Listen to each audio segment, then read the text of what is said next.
Olá a todas e todos, eu sou Diana Assunção e esse é o nosso programa de entrevistas Esquerda em Debate. Um programa que está a serviço dos debates na esquerda brasileira e internacional que busca os caminhos da independência de classe. Bom, esse programa ele começou em 2022 com uma primeira temporada que reuniu 24 entrevistas com uma série de intelectuais e ativistas. E eram entrevistas que buscavam dar conta de um debate central aqui no Brasil, que eram os caminhos da esquerda num momento político de transição de um governo de extrema-direita para um governo de frente ampla. Foram muitas discussões teóricas, políticas, polêmicas e de prática militante.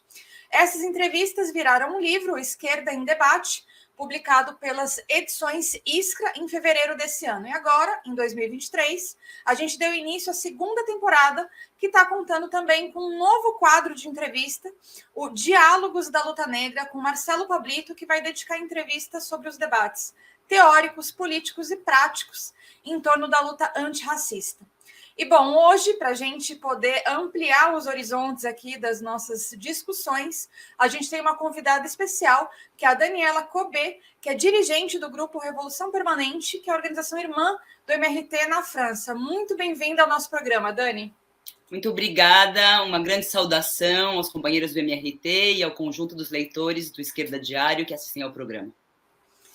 Muito bom. Então, gente, a gente vai ter um debate aqui internacional, né? Algumas lições que a gente pode trazer da França para o Brasil, que eu acho que são bastante frutíferas para a gente poder pensar também a situação aqui no Brasil.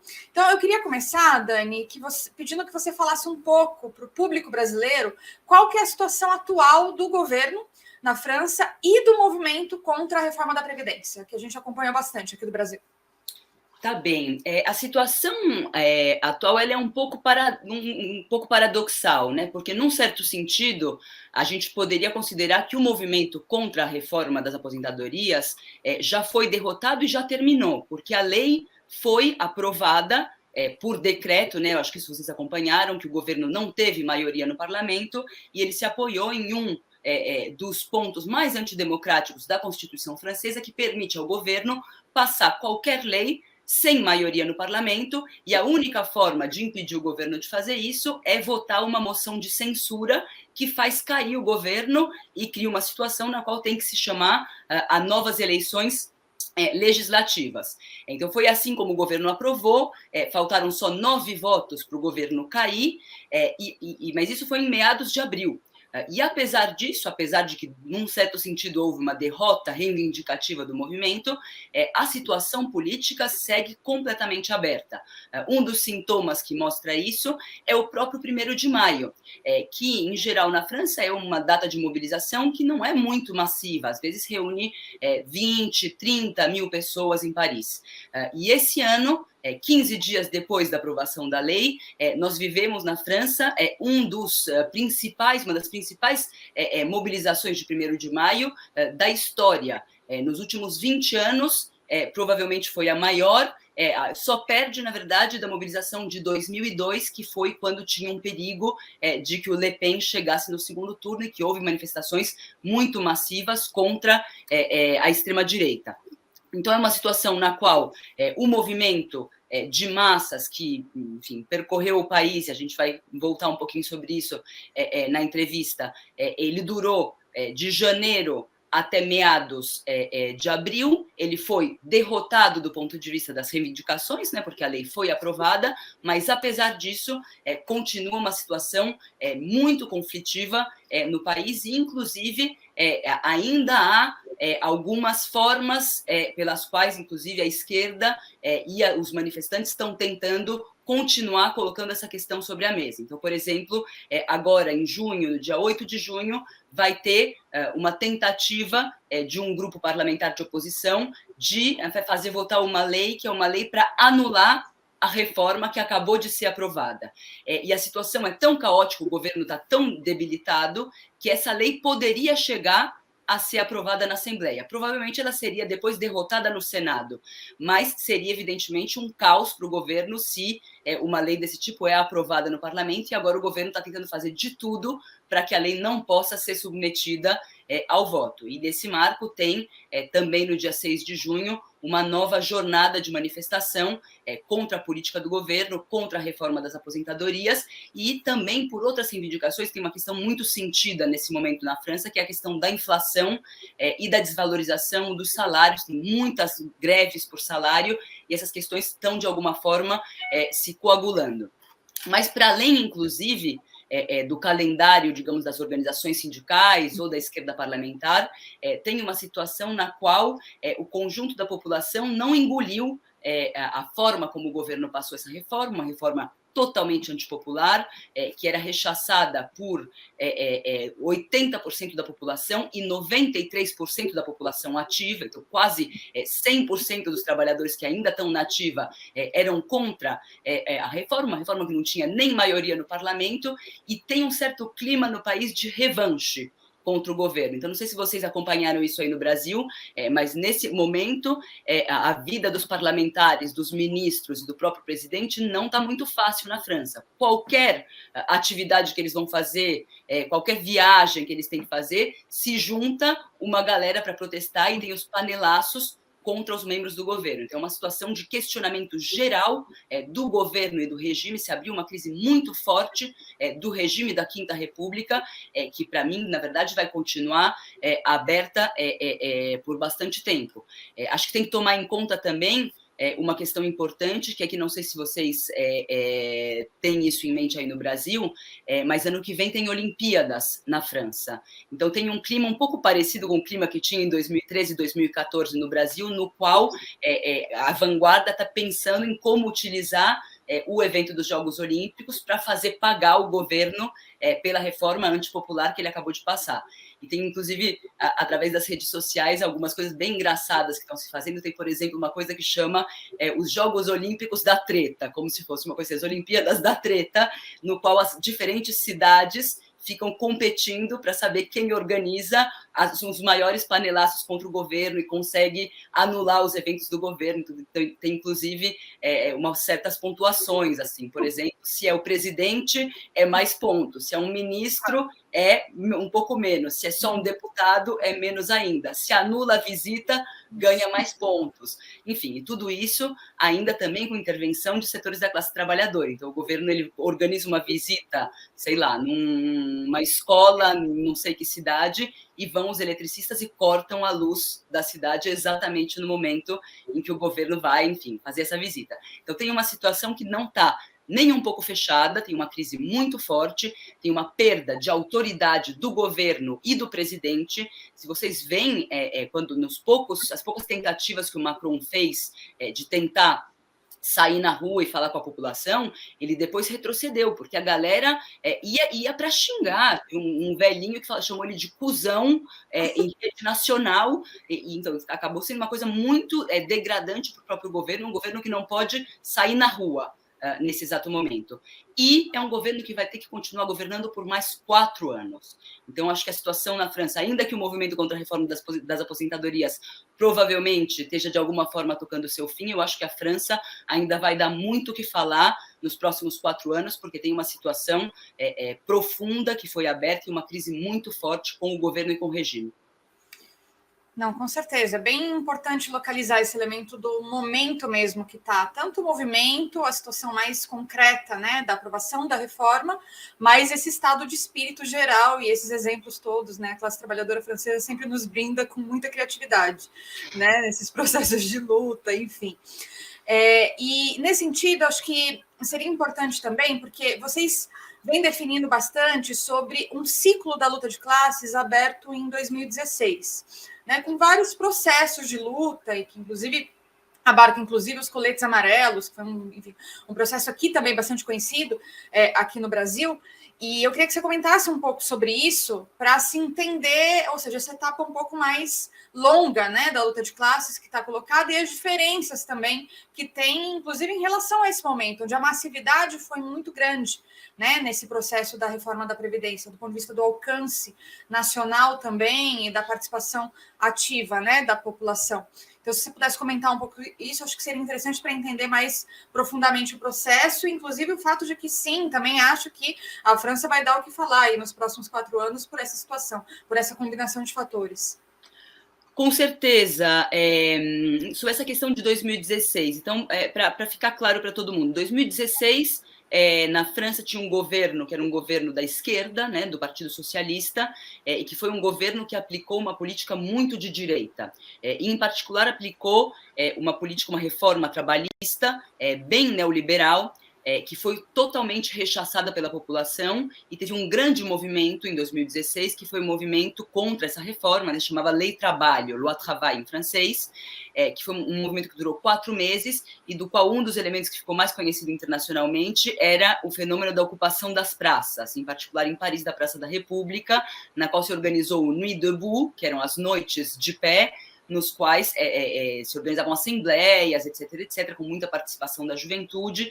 Foi um movimento muito forte, mas que principalmente marcou um divórcio muito profundo entre as classes populares e a juventude e a esquerda institucional, e em particular o Partido Socialista. É muito importante, inclusive, entender o que aconteceu para entender o fenômeno do Macron, né? Porque o Macron ele é eleito em 2017, aparecendo como uma espécie de superação, nem de esquerda nem de direita, no marco que tinha um descrédito muito forte da esquerda institucional. Bom, rapidamente a gente descobriu que ele era principalmente não de esquerda, mas de direita bastante. Mas a forma como ele se apresentou em 2016, em 2017 era bastante dessa forma, como uma forma de outsider, ele não vinha muito dos canais mais tradicionais da política.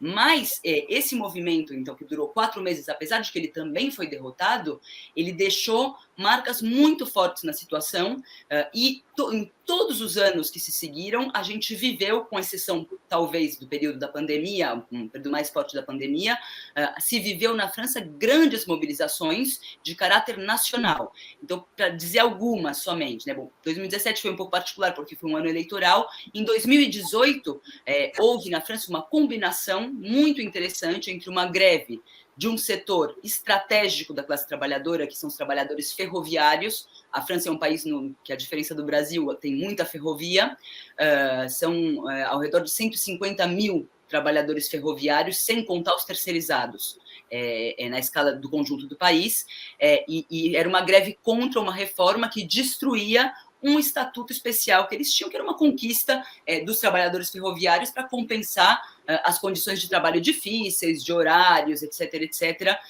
que eles têm. Então, se combinou uma luta muito forte, uma greve também de 3 meses dos ferroviários, com uma luta estudantil pelo acesso à universidade. Porque na França, historicamente, tinha, pelo menos do ponto de vista formal, um acesso universal à universidade. Não tinha, por exemplo, um vestibular como tem no Brasil. E precisamente o que o Macron estava fazendo nesse momento era instituir uma forma de seleção na entrada da universidade, que não é que nem no Brasil por vestibular, mas tipo, os estudantes têm que ter um bom dossiê para poder ser aceitos nas melhores universidades, e isso acabou deixando vários estudantes que acabam não sendo aceitos em nenhuma universidade na região ou na cidade deles, ou, enfim, na matéria que eles querem estudar. E essa combinação, então, de ferroviários e estudantes fez um movimento muito forte em 2018. Nesse mesmo ano, no final do ano, surge o movimento dos coletes amarelos, sobre o qual eu vou voltar, porque eu vou tentar fazer um pouco uma comparação entre o movimento dos coletes amarelos e o movimento que a gente está vivendo agora, mas que foi uma verdadeira revolta popular, totalmente inesperada, organizada nas redes sociais, por fora de todos os sindicatos e partidos, e que foi um processo muito forte de radicalização de setores da classe trabalhadora e setores também mais de classe média desclassada, com muito peso, principalmente no que aqui na França se chama a França periurbana, quer dizer que não é a França das grandes cidades, é a França de regiões um pouco mais distantes, de gente que mora muito longe do trabalho, precisa do carro. Começou muito ao redor, inclusive, do preço da gasolina, a revolta dos coletes amarelos, para depois se generalizar muito mais como uma revolta contra a injustiça social, etc. Mas a coisa não parou por aí. E no ano seguinte, em 2019, a gente viveu uma grande greve contra uma reforma também das aposentadorias, a primeira reforma das aposentadorias do Macron, que foi tão forte que o governo, depois chegou a pandemia, também complicou as coisas, o governo teve que retroceder da reforma e não aplicou, e é por isso que ele voltou agora com uma nova reforma, porque teve uma greve de 2 meses extremamente forte, principalmente levada adiante pelos trabalhadores dos transportes. Bastante os trabalhadores das ferrovias, mas também muita força dos trabalhadores dos transportes urbanos da região de Paris. Tem uma empresa de transportes que se chama RATP, que é a empresa que, enfim, que cuida tanto dos ônibus como dos metrôs e dos trens urbanos. E paralisou completamente a cidade durante várias semanas, e também com uma greve nacional de ferroviários, isso inclusive conseguiu fazer que o governo depois retrocedesse. Então, a luta de classes na França, nos últimos anos de 2016 até agora, foi riquíssima, teve muita variedade, e acho que se a gente olhar o panorama, a gente pode ver que o conjunto dos setores da classe trabalhadora entraram em luta em diferentes momentos, mas não ao mesmo tempo, de forma bastante dispersa. Então, por exemplo, em 2016, teve muito peso o setor privado, por exemplo, as refinarias de petróleo foram um dos bastiões do movimento de 2016, junto com a juventude. Em 2018, foi outro setor que foram os ferroviários. Com os coletes amarelos, eram mais esses setores mais atomizados da classe trabalhadora, mais longe das grandes cidades, e depois, de novo, em 2019, uma grande greve de setores da função pública, né, como se chama aqui, e com muito peso dos trabalhadores dos transportes. Num certo sentido, o movimento que a gente acabou de viver agora em 2023, ele acabou fundindo tudo isso, quer dizer que todos esses setores que tinham, de uma forma ou de outra, manifestado, lutado, feito greve separadamente, participaram juntos da mobilização atual. Então, acho que a primeira coisa que a gente pode dizer é que a mobilização atual foi muito mais massiva do que todos os outros movimentos que a gente viveu até agora, nesse ciclo aberto por 2016. Os números, enfim, sempre tem os números dos sindicatos e os números das polícias, mas se contam em milhões o número de pessoas que participaram das diferentes mobilizações. Chegaram a falar de 3 milhões no conjunto do país, nas jornadas mais fortes de mobilização. Isso num país que tem ao redor de 70 milhões de habitantes, né, que é 1/3 do Brasil. Então, vocês imaginarem a proporção da população que participou. Uma extensão nacional impressionante, não só no conjunto das regiões, mas inclusive em cidades muito pequenas que normalmente a gente não vê participarem de grandes mobilizações. A França é um país que tem uma particularidade de que tem muitas cidades pequenas, tem muitas pessoas que moram em cidades pequenas. No momento do movimento dos coletes amarelos, tinha saído uma estatística de que mais da metade da população francesa mora em cidades de menos de 10 mil habitantes. E o que a gente viu foi uma mobilização massiva de cidades de 5, 10, 15, 20 mil habitantes. Às vezes, tinha mais manifestantes em certas cidades do que habitantes que moravam lá, porque a manifestação era na cidade e todos os vilarejos ao redor também vinham manifestar na cidade, então acabava tendo mais gente na manifestação do que habitantes na cidade. Isso para mostrar o caráter absolutamente massivo da mobilização. Inclusive, nas próprias pesquisas, 25%, 30% das pessoas diziam que ou já tinham manifestado ou tinham a intenção de manifestar. Então, verdadeiramente, tinha uma adesão e uma participação muito massiva que diferencia o movimento atual do conjunto dos movimentos que a gente viveu até agora. E o outro aspecto é precisamente que ele combinou diferentes setores da classe trabalhadora, tanto dos setores de trabalhadores no setor privado, como do setor público, mas também tanto trabalhadores muito precários, muito pobres. Então, a gente via nas manifestações, por exemplo, trabalhadores da limpeza, trabalhadores da segurança, muitos trabalhadores negros e de origem árabe, etc., etc., e, ao mesmo tempo, engenheiros que ganham 3 mil euros por mês, mas que também estavam contra a reforma. Então, era verdadeiramente uma mobilização muito mais de classe do que foi, por exemplo, o processo dos coletes amarelos, né, que era um processo que combinava um setor minoritário, acho que foram 100 ou 200 mil pessoas que participaram do movimento dos coletes amarelos, setor minoritário da classe, mas também com setores mais de classe média, empobrecida, etc., etc., e ao redor de reivindicações, que eram reivindicações de justiça fiscal, mas que não tocavam a questão do capital. Por exemplo, nunca teve uma reivindicação, a reivindicação era muito contra o Macron, era contra o governo, nunca foi contra a patronal, nunca foi contra os ricos, nunca foi contra as grandes empresas. E nesse movimento atual tinha um conteúdo de classe muito forte. Era o conjunto da classe e colocando problemas de classe. Então, ao redor da questão do aumento da idade mínima para poder se aposentar, se abriu, de fato, no país uma discussão sobre o trabalho, sobre a exploração capitalista, sobre o sofrimento no trabalho, sobre as doenças ligadas ao trabalho, etc., etc.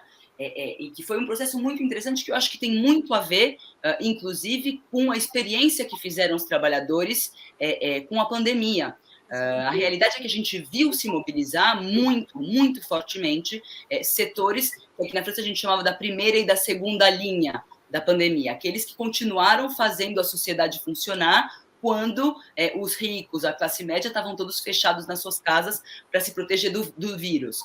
Pessoas que foram tratadas nesse momento como os heróis da nação e que depois foram tratados como merda, como uma porcaria pelo governo, e que se sentem desprezados pelo governo, apesar de que eles, na verdade, mostraram que eles são trabalhadores fundamentais e essenciais para o conjunto da sociedade. E tem, de fato, nesse marco, um questionamento muito forte da forma, de todo modo, se não do trabalho, da forma como o trabalho se configura na sociedade capitalista. E a questão das aposentadorias é uma questão que cristaliza isso, né? Porque é uma questão de saber se a gente vai ter que trabalhar até morrer ou se depois de ter trabalhado durante 40 anos, por exemplo, as pessoas têm direito de ter um tempo para desfrutar da vida, um tempo para viajar, um tempo para cuidar da família, etc., etc., para se dedicar a lazeres. E essa aspiração é algo que a burguesia francesa não conseguiu ainda destruir na psicologia, enfim, das massas. Então, tinha um caráter bem anticapitalista, bem anti-ricos também na mobilização. Todo mundo dizia, tudo bem, pode ser que tenha que buscar formas de financiar o nosso sistema de aposentadorias, mas por que somos sempre nós que temos que pagar? Por que são sempre os pobres que pagam? E todo mundo tinha na ponta da língua os lucros estratosféricos que as grandes empresas, os grandes capitalistas franceses fizeram, inclusive, durante a pandemia. Então, era um movimento com um caráter muito forte de classe, nas reivindicações, na ideologia, e que colocou na rua, ao mesmo tempo, todos os setores da classe trabalhadora do país.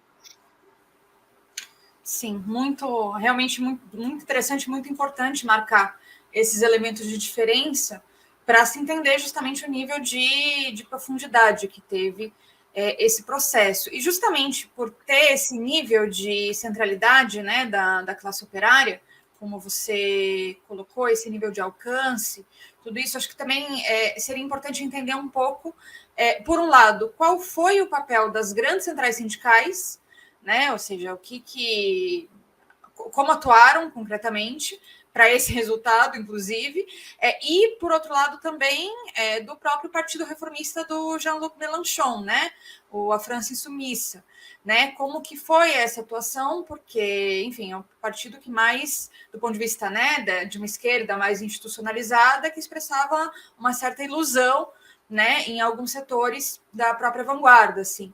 Então, enfim, queria que você comentasse um pouco sobre isso ou seja, dessa situação que a gente está agora, desse processo, desse ciclo, né, desde 2016, né, toda essa trajetória, qual foi, né, o papel das centrais sindicais e do Mélenchon, né, que inclusive é muito conhecido aqui na esquerda no Brasil e reivindicado, inclusive, por alguns setores aqui também. Essa pergunta é muito importante. Vou começar pelas direções sindicais e depois vou falar um pouquinho da França Insumissa. É mais curto porque eles cumpriram um papel menor. A intersindical... bom, em primeiro lugar, uma coisa muito importante é que, num certo sentido, houve uma certa reabilitação das direções sindicais nesse movimento. Elas tinham saído mal do processo anterior. O movimento dos coletes amarelos era um movimento que questionava muito o sindicalismo, os métodos das direções sindicais, greves que não levavam a nada, etc., e que buscou, de alguma forma, expressar a sua cólera, etc., de outra maneira, com outros métodos, que eram as manifestações sábado, etc., e, inclusive, as direções sindicais adotaram uma postura horrível em relação ao movimento dos coletes amarelos, fizeram um cerco sanitário, disseram que eles eram protofascistas quase, e inclusive denunciaram a violência dos manifestantes quando a polícia estava arrancando olhos e mãos à patada, né? Foi um dos movimentos mais reprimidos dos últimos anos na França. Acho que tem mais de 20 pessoas que perderam um olho e 20 ou 30 que perderam uma mão ou parte de uma mão, com o que aqui na França eles chamam as armas não letais, que se utilizam para reprimir o movimento social.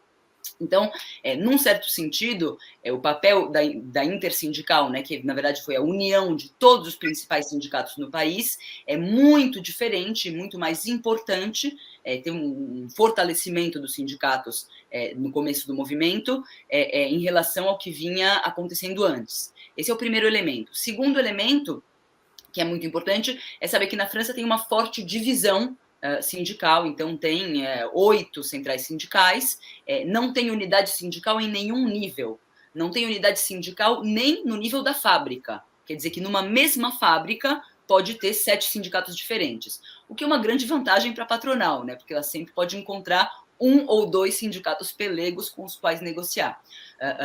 E nesse marco, tem um sindicato que veio se fortalecendo muito nos últimos anos, que se chama CFDT, que era o segundo principal sindicato depois da CGT, e que agora passou, inclusive, a ser o primeiro sindicato, principalmente no setor privado, e que é um sindicato bem pelego, bem por dentro do regime. Eu não sei se teria uma comparação, mas talvez algo parecido com a Força Sindical no Brasil. É um sindicato de negociação e de cogestão. A prova é que fazia 13 anos que a gente não via eles em nenhuma manifestação. Porque a última vez que eles tinham participado de uma mobilização tinha sido contra a reforma das aposentadorias do Sarkozy em 2010. Fazia 13 anos que a gente não via eles. Assim. E eles foram um dos principais setores, porque é um sindicato que tem muita massa, tem muitos sindicalizados, principalmente em setores bem precários da classe, então a gente via muitas colunas de trabalhadores de comércio, trabalhadores da segurança, trabalhadores da limpeza, etc., e que é dirigido por um sindicalista que se chama Laurent Berger, que historicamente é um sindicalista bem pelego, assim, bem da negociação com o governo, que defende aquilo que ele se chama o diálogo social, etc., enquanto a CGT aparece como sindicato mais combativo, né, como se fosse uma CUT. E a realidade é que quem deu o tom desde o começo foi a CFDT. A CFDT dirigiu o conjunto da intersindical sem nenhuma crítica interna. Inclusive, os sindicatos mais de esquerda, por exemplo, o SUD, calaram a boca e seguiram a estratégia do Laurent Berger do começo até o final. E qual era a estratégia do Laurent Berger? Em primeiro lugar, era dizer que, do ponto de vista das reivindicações, a luta era só contra a reforma das aposentadorias e que não tinha que misturar outras reivindicações, quando no país já tinha dezenas de conflitos sobre a questão salarial e que a questão da inflação e dos salários que estão se desvalorizando era um obstáculo concreto, inclusive para que as pessoas fizessem greve contra a reforma das aposentadorias. A gente tem vários testemunhos de empresas nas quais os trabalhadores tiveram que decidir se eles iam fazer greve contra a reforma das aposentadorias ou se eles iam guardar o dinheirinho deles para poder fazer greve por aumento de salário quando chegasse a negociação anual dos salários. Então, verdadeiramente, essa questão foi uma questão muito importante que impediu, do nosso ponto de vista, o movimento de se massificar e de se fortalecer muito mais. Então, era limitar, do ponto de vista reivindicativo, o movimento a somente a questão do rechaço da reforma, o que tinha outro problema também, porque o rechaço da reforma quer dizer que as pessoas continuariam se aposentando aos 62 anos, que é a idade atual, mas que, para poder se aposentar com 62 anos, eles têm que ter trabalhado 43 anos. contribuído durante 43 anos, que essa era uma lei que já tinha sido aprovada também.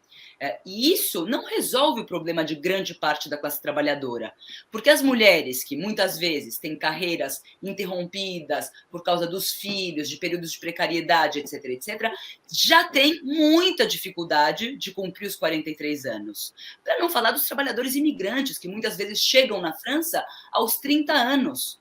Como que eles vão chegar a trabalhar 43 anos para poder receber uma pensão de aposentadoria correta? Então, a reivindicação da retirada da reforma era uma reivindicação muito rebaixada e que não respondia às aspirações dos próprios setores que estavam entrando na luta. Então, esse foi um elemento principal, muito importante, que explica, em grande medida, por que esse movimento maravilhoso, massivo, que a gente acabou de descrever, terminou em uma derrota. O segundo elemento era a questão de que a estratégia não era o bloqueio do país, não era de paralisar o país, era de fazer grandes jornadas de ação massivas, mas espaçadas de 1 ou 2 semanas. E essa foi a estratégia que foi levada adiante desde o dia 19 de janeiro até agora. A gente, inclusive, vai ter uma última jornada de ação antes das férias, agora no dia 6 de junho, que todo mundo sabe que não serve para nada. Todo mundo sabe que o governo não vai retirar a lei, porque ele já mostrou, durante 12 jornadas de ação massivas, que isso não era suficiente para ganhar. Então, esse elemento foi um elemento muito importante. Inclusive, quando surgiram setores que tentaram radicalizar o movimento, que tentaram declarar greve limitada, como foi o caso, por exemplo, nas refinarias, os trabalhadores da energia, nos transportes, a Intersindical deixou essas greves isoladas. Então, foram setores que ficaram em greve durante 3, às vezes até 4 semanas, e a partir de um determinado momento saíram da greve porque não tinha sentido. Estavam perdendo muito dinheiro, enquanto a Intersindical continuava com a mesma linha, que era uma estratégia da derrota, que era uma manifestação massiva a cada semana ou a cada 15 dias. Então, esse elemento foi muito, muito, muito importante. E depois, apesar desses elementos de estratégia, num certo sentido, durante a primeira fase do movimento, a gente pode dizer que a unidade sindical cumpriu um papel na mobilização massiva das massas, porque as massas viam que o conjunto do país estava unificado, que 90% da população estava contra a reforma do governo e que todos os sindicatos estavam unidos. Isso deu uma certa confiança na possibilidade do movimento de ganhar. Mas, principalmente a partir de março, quando começou a ficar claro que isso não ia ser suficiente, porque a gente já tinha feito 2 meses de mobilização com essa estratégia e o governo não tinha retrocedido 1 centímetro, surgiu uma aspiração à radicalização do movimento. E, a partir daí, o papel da Intersindical e o papel da unidade sindical vai ser, principalmente, de evitar a radicalização do movimento. Então, o Laurent Berger, que era o dirigente da Intersindical, condenou as ações mais radicais do movimento operário, por exemplo, o fato de cortar a eletricidade dos membros do governo. Condenou as greves recondutíveis, disse 1000 vezes que eles não tinham o objetivo de paralisar o país, etc., etc. Condenou as manifestações selvagens da juventude que começaram a acontecer à noite, depois que o governo passou a lei por decreto. Quer dizer, todos os elementos de radicalização que podiam levar o movimento a uma nova fase foram freados conscientemente pela política da Intersindical. E num certo sentido, é um paradoxo meio louco, assim, porque a gente, desde o começo, a gente sempre ficou esperando o momento da traição da CFDT, quando a CFDT ia romper com a Intersindical e ia dizer que acabou, o movimento acabou. E até hoje esse momento não chegou. Mas a CFDT continua na frente sindical, não porque ela tem confiança de que se possa ganhar e porque ela é combativa, mas precisamente para que a Intersindical possa continuar cumprindo esse papel de contenção. Eles estão obrigados, num certo sentido, isso mostra também a radicalidade do movimento, de continuar até o final, fingindo que eles continuam levando o movimento adiante. Por isso, eles são obrigados a chamar uma nova jornada de mobilização para o dia 6 de junho, e depois eles vão dizer, enfim, veio o verão e tal, e em setembro provavelmente vão chamar alguma coisinha a mais. Mas eles estão obrigados, de alguma forma, a mostrar que eles continuam mobilizando com a mesma estratégia que até agora não permitiu o movimento ganhar, apesar da enorme força que tinha o movimento. Num certo sentido, é um exemplo do que não fazer, né? A política da intersindical. É como dilapidar uma força massiva, uma popularidade do movimento incrível, 90% de popularidade, etc., etc., trabalhadores dispostos a ir mais longe, e a estratégia da intersindical foi capaz de levar esse movimento à derrota, né? Então, na verdade, acho que é bem claro desse ponto de vista, apesar de que o resto da esquerda não diz isso tão claramente, mas que o papel da intersindical foi determinante no fato de que o movimento não tenha podido se transformar numa greve geral política que verdadeiramente ataque o conjunto da política do governo e se transforme numa forma de levantamento da classe trabalhadora para impor o conjunto das suas reivindicações, inclusive também as reivindicações salariais, que têm uma enorme atualidade nesse momento, porque todo mundo está contando as moedas do que pode comprar no supermercado. Tem uma degradação do nível de salário e de vida da população que é extremamente forte. Em relação à France Insoumise e, mais em geral, à NUPES, porque isso eu não sei se vocês acompanharam, mas a France Insoumise é o partido que não é um partido, né? É um movimento, porque eles são contra a forma partido, é o movimento do Jean-Luc Mélenchon, mas, para as últimas eleições legislativas, eles fizeram um frentão da esquerda. Então, eles reunificaram e reabilitaram os velhos dinossauros da esquerda que tinham sido rechaçados em 2016. Então, eles fizeram uma frente, inclusive, com o Partido Socialista. E essa frente, ela teve, enfim, ela suscitou bastante esperança no momento das eleições, porque frente a ela o que tinha era o Macron, que era um presidente detestado, que já tinha feito um primeiro governo do qual ele saiu muito impopular, e se não era a extrema-direita da Marine Le Pen.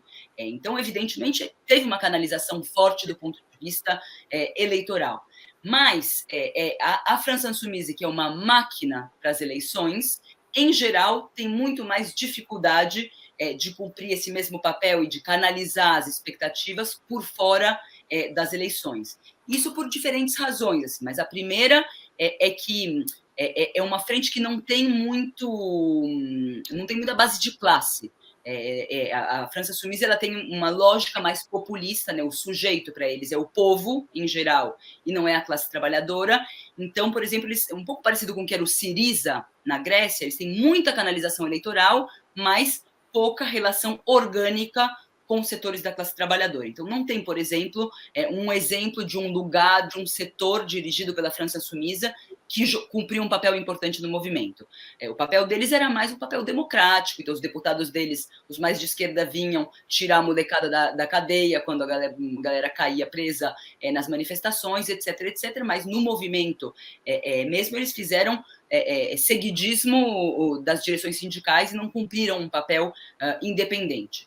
E onde eles tentaram cumprir um papel foi no debate parlamentar, mas não tiveram muito sucesso, porque, bom, por um lado, o debate parlamentar ele foi muito cerceado pelas medidas antidemocráticas do governo. O governo, antes de usar o decreto 49.3, que era o decreto para passar sem voto, ele usou um outro decreto, que era o 47.1, que era para encurtar todo o debate na Assembleia. Depois de X dias, o texto passava para frente, tivesse sido votado ou não.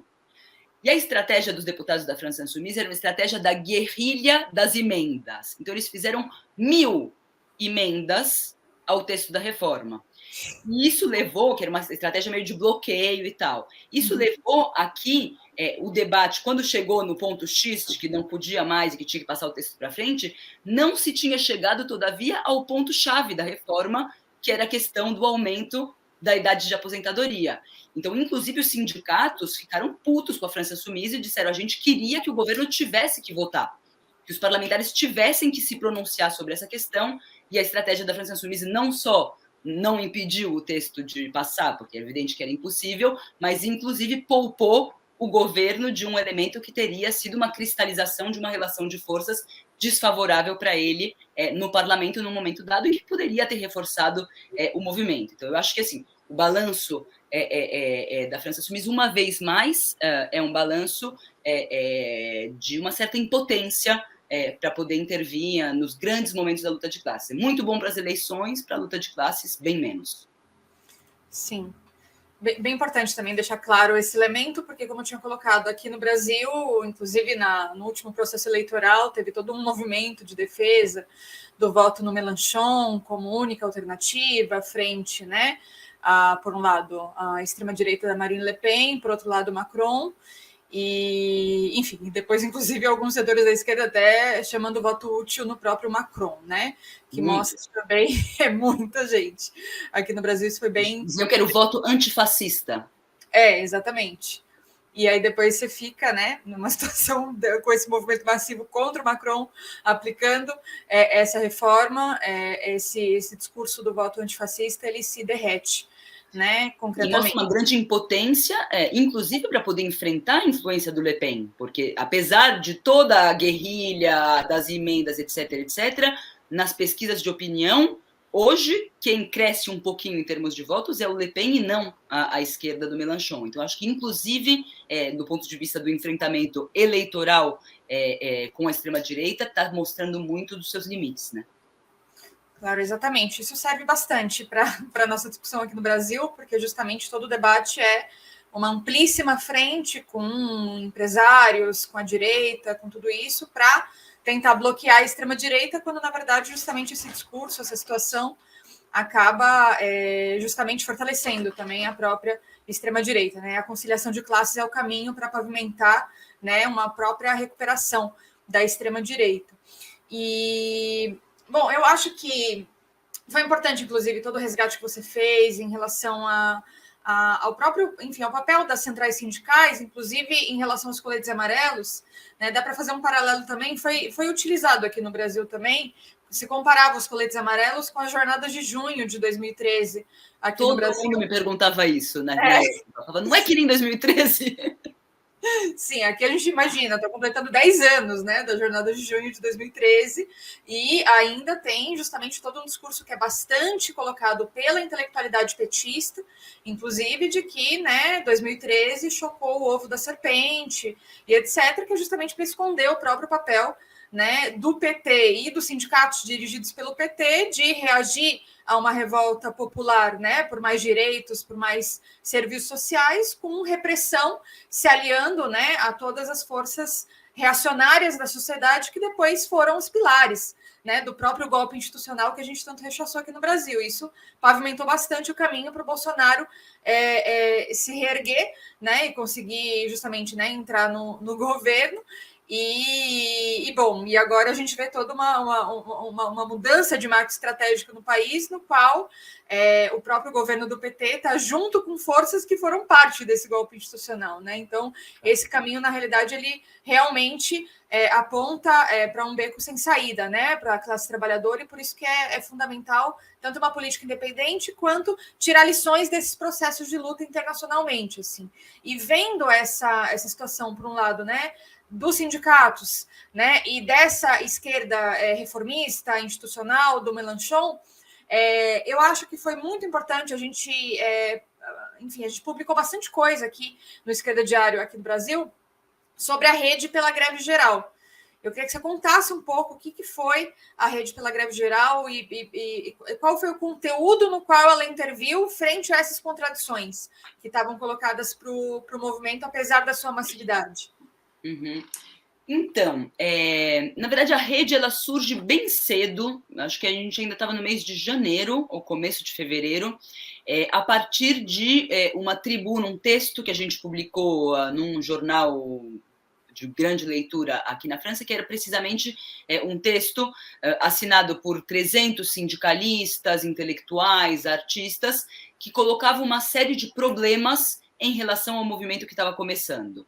Era um texto que alertava, desde esse momento, sobre o fato de que a estratégia que estava sendo levada adiante, que estava sendo proposta pela Intersindical, ia conduzir o movimento à derrota, que o Macron não ia retroceder frente a algumas jornadas de mobilização, mesmo se elas fossem muito massivas, que existe uma radicalização da burguesia e do poder, e que a única forma de fazer ele retroceder era se ele tivesse verdadeiramente obrigado, e a única coisa que poderia obrigar ele verdadeiramente a retroceder seria a perspectiva de uma greve geral, de uma paralisação completa da economia no país, e que para poder avançar Nesse sentido, tinha-se que ter um programa que respondesse às aspirações do conjunto dos setores da classe trabalhadora.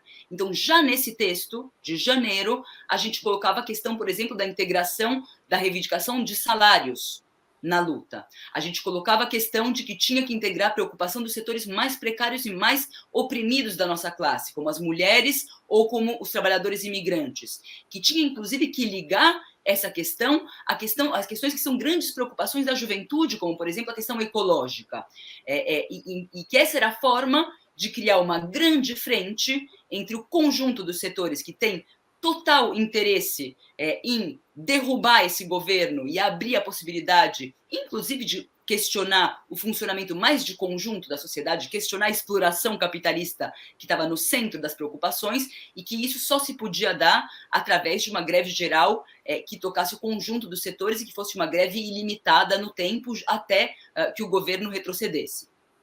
E o terceiro elemento que colocava esse texto, e que vai ser um elemento chave também, inclusive, de por que o movimento não ganhou, é que a gente já via nesse momento que tinha um déficit muito importante de auto-organização no movimento, e que a única forma de poder impor uma estratégia alternativa à estratégia da intersindical seria se o movimento se organizasse por baixo, a partir de assembleias, de coordenações, de comitês de greve, etc., etc.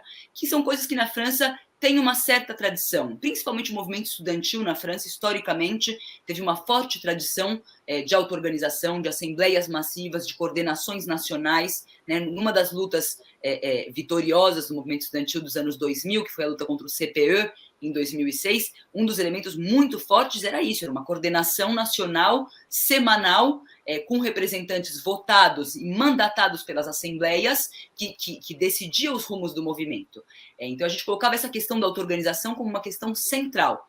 E a verdade é que esse foi um problema que a gente nunca conseguiu, à escala do conjunto do movimento, resolver, porque tinha uma contradição muito forte entre a massividade do movimento e o caráter totalmente esvaziado das assembleias. Num certo sentido, a unidade sindical criou uma ilusão de que as assembleias não eram necessárias e de que a intersindical estava unida e a intersindical, de qualquer maneira, ia colocar o calendário. Por que a gente organizar uma assembleia se, de qualquer forma, a próxima data de mobilização vai surgir da intersindical num comunicado amanhã à noite? Então, esse papel preponderante da intersindical nacional cumpriu um papel importante de esvaziamento das assembleias também. Então, o que a gente tentou fazer com a rede, nesse marco, é a partir de alguns setores que tinham assinado a tribuna, né, que é esse texto que a gente publicou no jornal, de alguns setores, a gente tentou começar a coordenar setores que eram conscientes dessas necessidades, da necessidade de desenvolver a auto-organização, da necessidade de amplificar o programa, da necessidade de se coordenar, etc., etc. Então, a rede ela surgiu pela iniciativa dos camaradas do Revolução Permanente, mas ela acabou organizando setores muito mais amplos do que a gente, inclusive setores de muito peso no movimento operário e sindical francês. Então, por exemplo, tinha os principais dirigentes sindicais de duas centrais nucleares que formavam parte da rede, tinha também os principais dirigentes sindicais da principal refinaria de petróleo da França, que é a refinaria da Normandia. Depois eu vou contar um pouquinho, porque teve uma ação importante que a gente fez em relação a essa refinaria. Alguns dos grandes depósitos de petróleo, que é um depósito também que fica nessa mesma cidade, no Havre, que é o maior depósito de petróleo do país, sem o qual não tem querosene, por exemplo, para que os aviões possam voar. Esse setor também formava parte da rede, trabalhadores da energia, trabalhadores lixeiros, que cumpriam um papel muito importante no movimento, ferroviários, trabalhadores dos transportes urbanos, enfim, foi uma coordenação que, sem ser totalmente nacional, estava presente em 10 ou 15 cidades, mas que em alguns lugares, por exemplo, numa cidade que é um grande bastião operário como é o Havre, tinha um peso muito importante, porque reunia dirigentes sindicais das principais estruturas operárias da cidade. Então, tinha, por exemplo, a refinaria e esse grande depósito de petróleo, mas tinha também fábricas do setor privado, porque tem uma zona industrial muito importante. Então, tinha, por exemplo, representantes da Safran, da Sidel, que são grandes empresas metalúrgicas extremamente importantes. Então, a rede ela tentou, de alguma forma, encarnar um discurso alternativo ao discurso da intersindical e propor uma estratégia alternativa. Ela não teve a força de impor essa estratégia na realidade, ela fez alguns exemplos, ela deu alguns exemplos do que essa estratégia poderia criar se ela fosse tomada entre as suas mãos por setores amplos da classe trabalhadora que estava lutando. Para dar alguns exemplos disso, assim, por exemplo, quando surgiu a greve ilimitada em alguns setores da classe trabalhadora, a rede ela tinha um papel muito importante nesses setores e a gente foi um elemento chave de propagandizar a perspectiva da greve ilimitada quando as direções sindicais queriam esconder. E nisso cumpriu um papel muito importante também, depois eu vou falar um pouquinho sobre isso, o nosso jornal, o equivalente do Esquerda Diário aqui na França, que é o Revolução Permanente, né? Que acabou dando muita publicidade para os elementos da mobilização que a gente estava interessado em mostrar e os grandes meios ou a intersindical não tanto. Então, a rede ela acabou sendo um elemento de coordenação que permitiu, por exemplo, quando surgiu o primeiro elemento de repressão forte do governo contra as greves ilimitadas que estavam colocando uma situação de penúria de combustíveis, já tinha uma situação de ruptura do estoque de querosene dos aeroportos, por exemplo, de Paris. O governo impôs uma medida que chama requisição, na qual eles mandam a polícia na casa dos trabalhadores grevistas para obrigar os trabalhadores a trabalhar sob pressão. E se os trabalhadores recusam, eles têm risco de ser presos, de ficar 5 anos na cadeia. Então, é um bagulho ultra repressivo e, na verdade, o governo usou e abusou dessa medida e a intersindical não disse nada. Então, como a intersindical não estava interessada no bloqueio do país, não estava interessada no sucesso das greves ilimitadas, ela deixou correr as medidas de repressão do governo. E, nesse momento, a rede cumpriu um papel-chave frente, por exemplo, à primeira requisição importante de uma refinaria, que foi a da Normandia. A gente organizou uma viagem de Paris com 2 ônibus cheios, mais de 150 pessoas intelectuais, artistas, estudantes, trabalhadores de outros setores, para ajudar os trabalhadores da refinaria da Normandia a expulsar a polícia, que tinha tomado o piquete deles, retomar o piquete e impedir com o piquete a entrada dos trabalhadores que tinham sido requisicionados. Isso depois se seguiu também de uma vitória jurídica que foi obtida pela equipe jurídica da Total, na qual participa a nossa companheira Elza Marcel. Mas esse foi um elemento chave e que acabou sendo um elemento que deu muita força para que essa greve tenha continuado. Foi a última refinaria que saiu da greve, eles ficaram mais de um mês em greve e a rede cumpriu um papel chave em evitar que esse grande bastião da greve fosse derrotado e caísse num fenômeno de desmoralização. E isso deu muita repercussão também, em particular, porque a gente, nessa viagem, levou o Frédéric Lordon, que forma parte da Rede pela Greve Geral e que é um intelectual muito conhecido e muito apreciado por setores de trabalhadores aqui na França, e também a Adèle Haenel, que é uma atriz muito conhecida, que ganhou mais de uma vez o César, né, que é o Oscar francês, e que é a grande figura francesa do movimento Me Too. Então, uma figura feminista e tal, e que também formava parte da Rede pela Greve Geral. Então, acabou sendo um elemento que permitiu popularizar muito a batalha, né, contra as requisições, a batalha por manter as greves ilimitadas, etc., e também deu muita popularidade para a rede, que começou a aparecer e aparece até hoje em grande parte dos meios de imprensa como a principal oposição à política da intersindical. A gente ainda, essa semana, fez, por exemplo, um ato na frente da sede do governo para protestar contra o fato de que os dirigentes sindicais estão voltando à mesa de negociação com o governo, quer dizer que eles estão virando a página do movimento contra a reforma das aposentadorias. E a rede, ela cumpre um papel muito importante durante o movimento, e a gente acha que ela vai continuar cumprindo, também em relação a greves locais por salário. Tem um fenômeno amplo de greves por salário. Nesse exato momento tem uma greve de mulheres no norte da França, de uma empresa que se chama Verbaudet, que foi super reprimida e que é um pouco um símbolo dessas greves por salário, mas tem greves por salário em vários setores, inclusive em setores nos quais a gente está bastante presente com a rede, como são, por exemplo, ferroviários. E para tomar só o exemplo, por exemplo, da região aqui de Paris, teve 3 greves muito fortes, que era a greve do Bourget, que é um setor de trabalhadores da circulação de trens, de um posto também central de circulação de trens e de um centro técnico de manutenção de trens, que é o centro de Châtillon, onde tem um companheiro nosso. Foram 3 greves que surgiram durante o movimento contra as aposentadorias.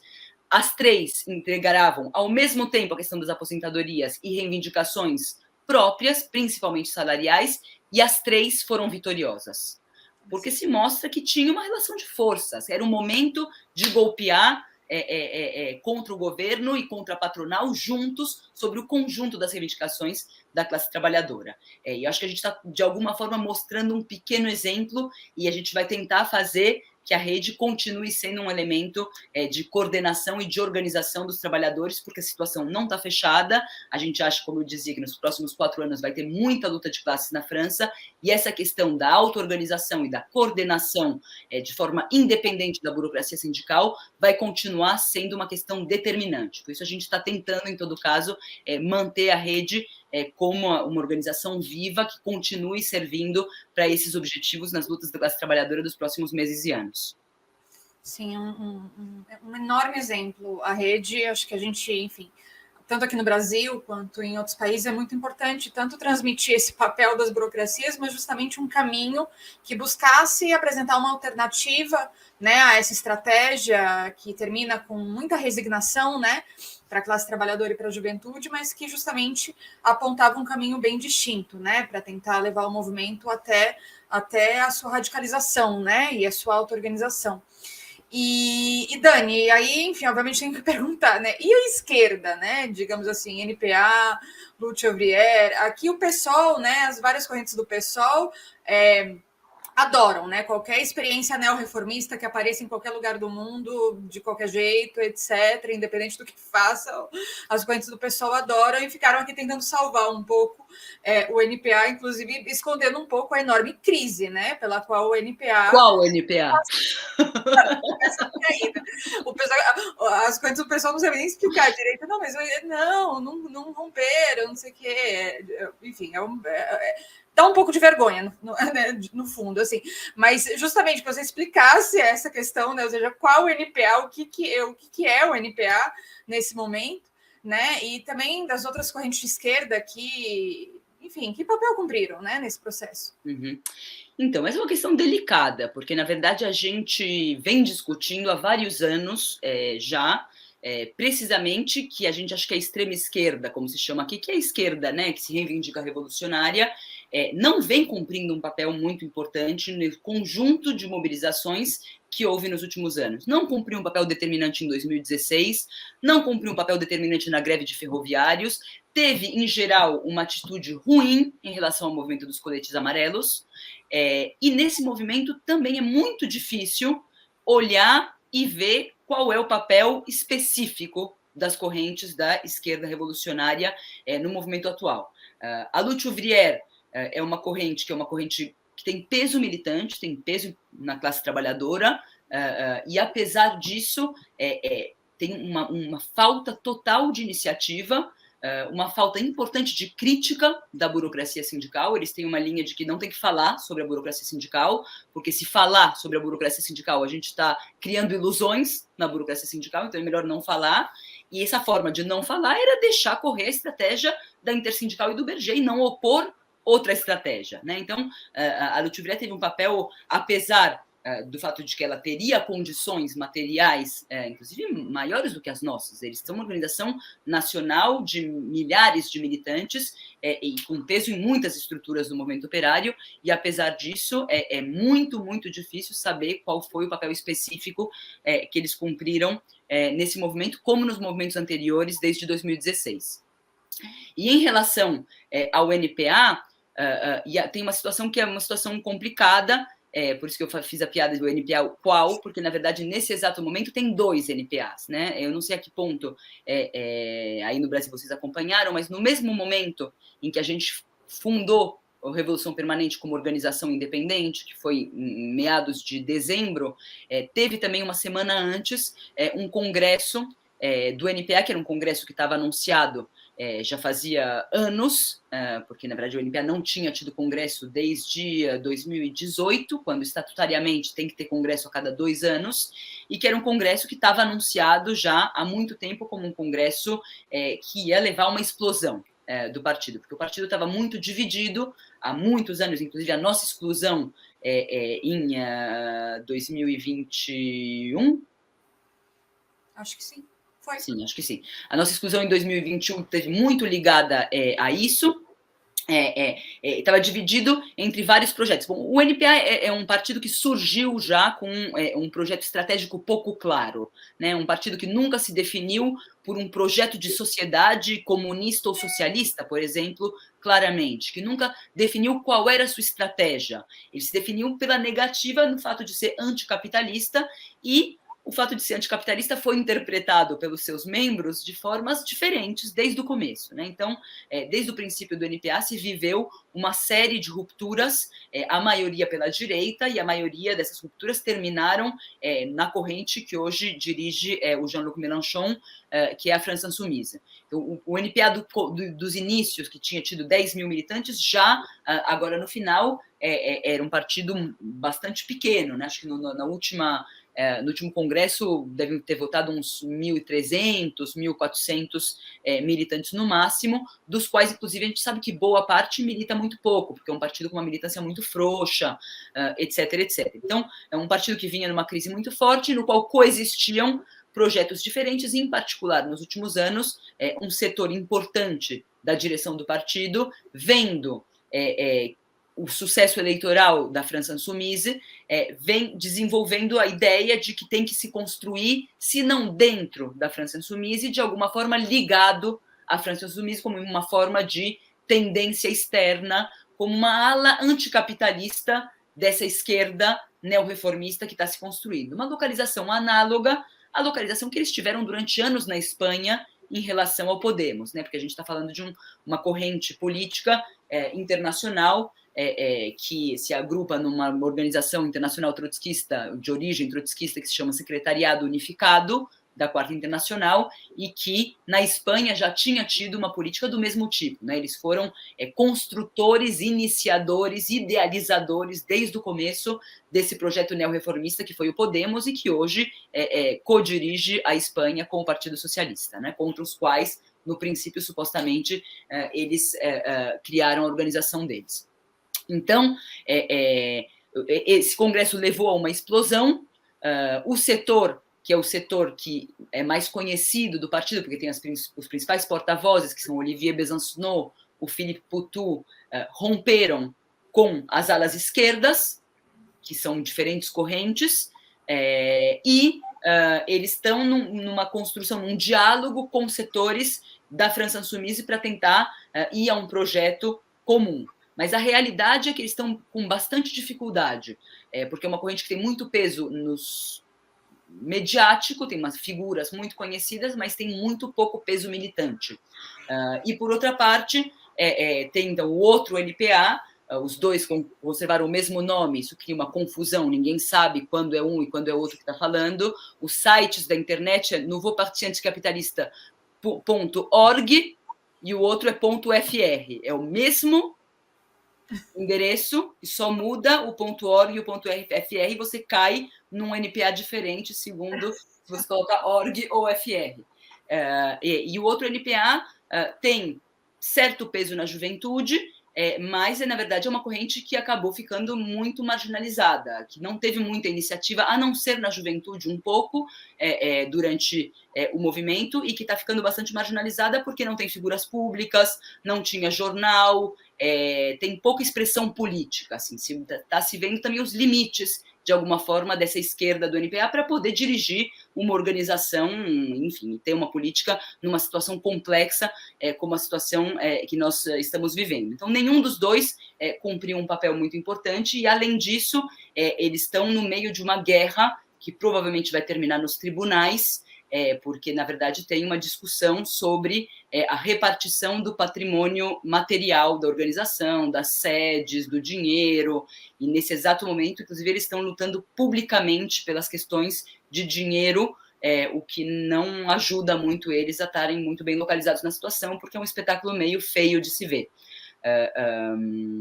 Então, na verdade, assim, a resposta a essa pergunta de qual é o papel da esquerda, eu fiz uma grande digressão, mas é para dizer que é quase nenhum, infelizmente. Essa é uma grande discussão que a gente está tentando abrir, de alguma forma, com Revolução Permanente, que tem uma urgência a reconstruir uma esquerda revolucionária ligada à luta de classes e que não seja derrotista da intervenção dos revolucionários na luta de classes, que seja, como foi em outros momentos da esquerda francesa, a lutte ouvrière mesmo, cumpriu um papel importante nos fenômenos de auto-organização operária nos anos 80, a LCR cumpriu um papel importante em greves como a greve de 95, e hoje em dia tem um retrocesso muito importante nas iniciativas e no papel específico cumprido pelos militantes dessas organizações em mobilizações históricas como as que a gente está vivendo, como se tivesse, de alguma forma, um certo derrotismo da intervenção dos revolucionários na luta de classes, como se não tivesse importância a intervenção dos revolucionários e o que os revolucionários podem mudar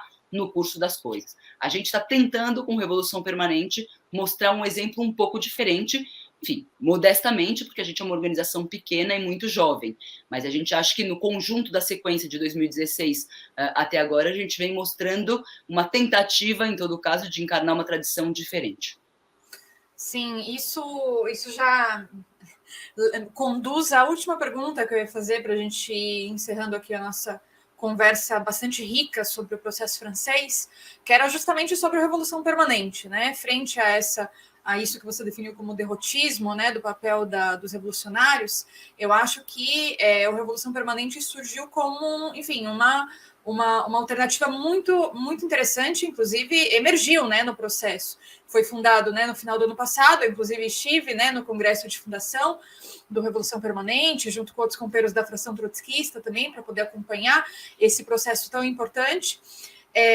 Mas efetivamente a Revolução Permanente, depois no próprio processo da luta, né, emergiu, e isso se expressou, né, na imprensa, inclusive, com muitos meios da imprensa falando sobre isso, né, inclusive frente ao que é essa crise do NPA dividido, né, tudo isso acho que também mostrava justamente uma organização muito distinta que estava batalhando por uma estratégia de auto-organização, né, enfim, com que foi a própria rede pela greve geral. Então, eu queria que você falasse um pouco sobre a Revolução Permanente e, enfim, concretamente por essa batalha, né, pelo papel dos revolucionários para mudar os rumos de um processo de luta e, para além disso, a batalha que a gente dá pela construção de um partido revolucionário na França e internacionalmente.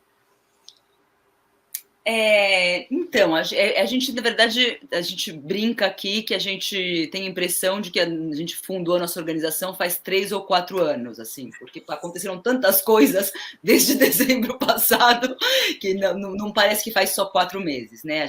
O nosso congresso, efetivamente, a Diana veio, terminou no dia 18 de dezembro e exatamente um mês depois, dia 19 de janeiro, começava o movimento contra a reforma das aposentadorias. A gente teve umas férias bem curtinhas, nas quais a gente estava todo mundo doente, além de tudo, porque a gente teve uma grande onda de gripe, e depois a gente já começou o ano preparando a grande jornada de mobilização do dia 19 de janeiro. Então a gente brincava que esse movimento ia ser o nosso batismo de fogo. A gente ia ver se verdadeiramente a organização que a gente tinha fundado em dezembro ia passar a prova dos fatos, né, e da luta de classes. E acho que a gente, uma vez mais, modestamente, porque nós somos uma organização jovem enfim, relativamente pequena ainda, acho que a gente pode se orgulhar do papel que a gente conseguiu cumprir e que vem objetivamente sendo efetivamente reivindicado bem para além da gente, por outros setores, da esquerda, intelectuais e inclusive pela grande imprensa.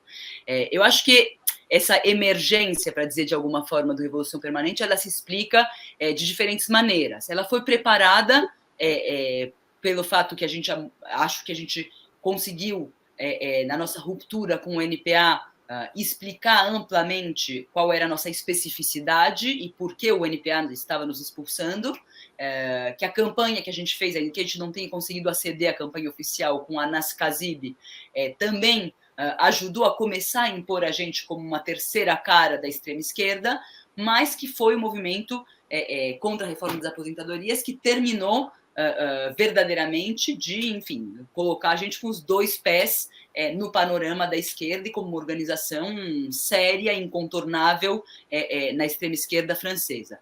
Eu acho que isso se explica por diferentes elementos. O primeiro é que eu acho que a gente teve, desde o começo do movimento, muitas iniciativas políticas. Contrariamente, inclusive, a outros movimentos de luta, como foi, por exemplo, a luta contra a reforma ferroviária, ou a própria luta contra as aposentadorias de 2019, que o nosso papel era muito na luta, era muito do fato de dirigir bastiões centrais da luta. Nesse caso, a gente tinha peso através da rede em bastiões centrais da luta, mas o que foi determinante, eu acho que foram uma série de iniciativas políticas que a gente tomou, inclusive a própria iniciativa de criar a rede no começo do movimento, né, de que apostar de que a partir de um texto publicado num jornal, a gente poderia tentar, no marco de que tinha muito pouca auto-organização, tentar criar um coletivo que virasse uma forma de coordenação e que impulsionasse a auto-organização, os comitês de ação, etc, etc. Então, acho que esse foi um grande acerto que a gente teve no movimento e que fez, efetivamente, que a gente aparecesse através da rede, mas muito a Revolução Permanente, porque todo mundo sabe que a rede foi iniciada pela Revolução Permanente, com que a gente aparecesse como um setor ativo que tinha uma política para o movimento, que tinha um discurso e uma política alternativa das direções sindicais, o que nenhuma outra corrente da esquerda teve. Então, acho que esse é um elemento importante. Acho que a gente partia também de uma certa acumulação de quadros e dirigentes no movimento operário que permitiu a gente dar esse passo, né? Então, tinha o ANASE em ferroviários, mas tem toda uma geração de jovens dirigentes operários no Revolução Permanente que cumpriram um papel muito importante nas diferentes regiões nas quais eles militam. Então, por exemplo, a greve de Châtillon, né, que é aquela greve de ferroviários de um centro de manutenção de trens, que foi uma greve selvagem, porque eles não declararam, etc., é uma greve que teve no centro um companheiro nosso, que é o companheiro Clément, que é um companheiro que milita com a gente desde 2018, a gente ganhou ele durante a greve contra a reforma ferroviária. Um companheiro como o Adrien, que também é um companheiro que começou a militar com a gente em 2019, cumpriu um papel muito importante nas refinarias e na greve da Total. Um companheiro como o companheiro Christian, no leste da França, que também é um referente importante, trabalhador de uma fábrica agroalimentar. Então, acho que tinha uma certa acumulação prévia que permitiu a gente também aparecer como uma força viva da mobilização e com algumas caras visíveis. Em particular, o Adrien apareceu muito na primeira fase da mobilização, em grandes órgãos de imprensa e com um discurso muito forte, inclusive se enfrentou com o principal ministro que estava impulsionando a reforma, que era o ministro do Trabalho, na televisão, e acabou ficando muito popular. A gente começou a fazer emerger outras figuras e outras caras da mobilização diferentes da do ANASE, que já era muito conhecido. Inclusive, mais recentemente, duas companheiras mulheres que começaram a ser convidadas com bastante frequência na televisão, que é a companheira Elza Marcel, que é uma advogada de esquerda, que está impulsionando, inclusive, um coletivo de advogados de esquerda solidários do movimento, dos manifestantes, e contra a política repressiva do governo, e também uma companheira que chama Ariane Anemoyanes, que é uma companheira estudante, e que também tem passado muito em vários programas de televisão, e a gente aparece um pouco como as novas caras, as novas figuras da extrema esquerda, e são companheiras que militam com a gente há muitos anos, né? A Elza foi uma figura do movimento estudantil de 2016, antes de ser advogada, e foi forjada por todos esses anos de luta política no NPA e de luta de classes também que a nossa organização viveu.